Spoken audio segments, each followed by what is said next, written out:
ಇವತ್ತು ಪುಳಿಯೋಗರೆ ಗೊಜ್ಜು ಮಾಡೋಣ ಅಂದ್ಕೊಂಡೆ. ಮಾಡಿ ಫ್ರಿಜ್ಜಲ್ಲಿ ಸ್ಟೋರ್ ಮಾಡಿ ಇಟ್ಕೋಬೋದು, ಬೇಕಾದಾಗ ತಿನ್ನೋಕ್ಕಾಗತ್ತೆ. ಸೊ ಅದು ಮಾಡೋಕ್ಕೆ ಏನೇನು ಪದಾರ್ಥ ತಗೊಂಡೆ ಅಂತಂದರೆ, ಕರ್ಬೇವು ಸೊಪ್ಪು ಒಂದು ಹಿಡಿಯಷ್ಟು ತಗೊಂಡಿದ್ದೀನಿ. ಆಮೇಲೆ ಒಂದು 8-9 ಮೆಣಸಿನ್ಕಾಯಿ, ಒಣಮೆಣ್ಸಿನ್ಕಾಯಿ, ಅರ್ಧ ಚಿಪ್ಪು ಕೊಬ್ಬರಿ, ಕಡಲೆ ಬೀಜ ಒಂದು ಹಿಡಿಯಷ್ಟು ತಗೊಂಡಿದ್ದೀನಿ. ಆಮೇಲೆ 1 ಟೀ ಸ್ಪೂನು ಜೀರಿಗೆ ತಗೊಂಡಿದ್ದೀನಿ. 3 ಟೇಬಲ್ ಸ್ಪೂನಷ್ಟು ಉದ್ದಿನಬೇಳೆ, 2 ಟೇಬಲ್ ಸ್ಪೂನಷ್ಟು ಕಡಲೆಬೇಳೆ ತಗೊಂಡಿದ್ದೀನಿ.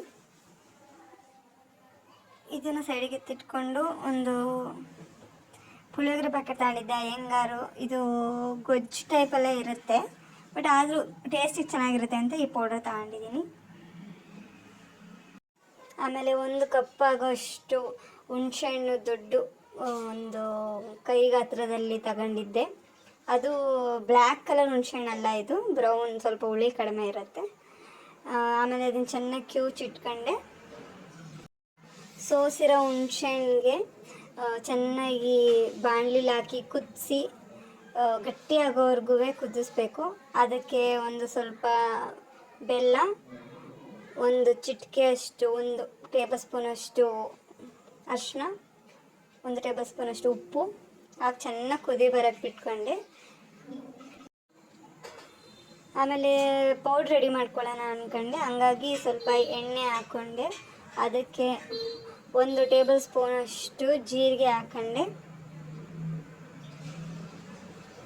ಅದಕ್ಕೆ ಧನಿಯಾ, ಕರಿಬೇವು ಸೊಪ್ಪು, ಒಣಮೆಣ್ಸಿನ್ಕಾಯಿ ಹಾಕ್ಕೊಂಡು ಚೆನ್ನಾಗಿ ಹುರ್ಕೊಂಡೆ. ಗಟ್ಟಿಯಾಗಿದ್ದು ಹುಣಸೆಹಣ್ಣು ರಸಕ್ಕೆ ಪುಳಿಯೋಗರೆ ಪೌಡರ್ ಹಾಕ್ಕೊಂಡು ಚೆನ್ನಾಗಿ ಬಾಡಿಸ್ಕೊಂಡೆ. ಆಮೇಲೆ ಹುರಿದು ಮಿಕ್ಸ್ ಮಾಡಿ ಇಟ್ಕೊಂಡಿದ್ದು ಪುಡಿನೂ ಹಾಕಿ ಮಿಕ್ಸ್ ಮಾಡ್ಕೊಂಡು, ಆಮೇಲೆ ಸಪ್ರೇಟಾಗಿ ಒಗ್ಗರಣೆ ರೆಡಿ ಮಾಡ್ಕೊಂಡೆ. ಉದ್ದಿನಬೇಳೆ, ಕಡಲೆಬೇಳೆ, ಕಡಲೆ ಬೀಜ ಎಲ್ಲ ಹಾಕಿ ಅದಕ್ಕೆ ಕರಿಬೇವು ಸೊಪ್ಪು, ಒಣಮೆಣ್ಸಿನ್ಕಾಯಿ ಹಾಕೊಂಡು ಚೆನ್ನಾಗಿ ಬಾಡಿಸ್ಕೊಂಡು, ಕೊಬ್ಬರಿ ಹಾಕಿ ಚೆನ್ನಾಗಿ ಬಾಡಿಸ್ಕೊಂಡು, ತುರಿದಿರೋ ಕೊಬ್ಬರಿನ ಹಾಕಿ ಬಾಡಿಸ್ಕೊಳ್ಬೇಕು. ಆಮೇಲೆ ಗೊಜ್ಜು ಮಾಡಿ ಇಟ್ಕೊಂಡಿದ್ದನ್ನ ಇದಕ್ಕೆ ಒಗ್ಗರಣೆಗೆ ಹಾಕ್ಕೊಂಡು ಮಿಕ್ಸ್ ಮಾಡ್ಕೋಬೇಕು. ಪುಳಿಯೋಗರೆ ಗೊಜ್ಜು ರೆಡಿ.